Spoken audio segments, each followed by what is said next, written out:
Welcome to SEO.com. Today, we are going to do a deep dive on the metric domain authority, one of the more popular yet often misunderstood metrics in the digital marketing space.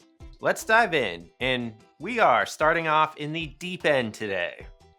There are some misconceptions about domain authority that we should really talk about first. One, it's not an official Google metric. A company in the SEO space called Moz introduced domain authority way back in 2004 as a proprietary metric aimed at evaluating a website's ability to rank in search engines. It emerged as a response to the need for a reliable and easily accessible metric to help website owners and marketers assess their website's SEO performance.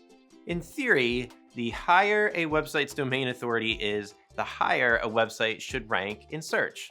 Moz developed the metric as a rough guide, and it has strong correlation with ranking. However, it certainly isn't foolproof.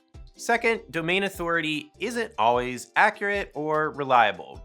A common mistake I see is that folks will treat the DA metric as some sort of gospel truth, where it's the sole factor behind how well a website ranks in search. They'll be surprised when a site with DA 34 outranks a site with DA 80.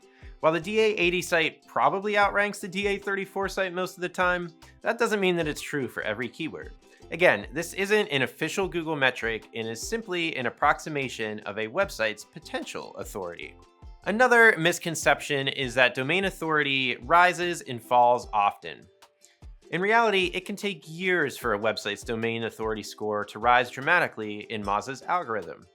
While it's an interesting indicator to look at, things like search traffic data in analytics or Search Console are typically a much better indicator of how well a site's SEO efforts are working. If I was evaluating a site's SEO performance, domain authority would be pretty far down the list of most important factors.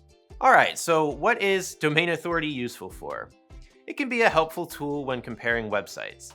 If a competitor is 3 to 4x higher in terms of domain authority, that may be something to factor in as you're comparing SEO efforts and building out strategic priorities. If you are investing heavily in content or link building, it can be a helpful indicator to look at on maybe an annual basis, but it is certainly not a North Star KPI for your SEO efforts.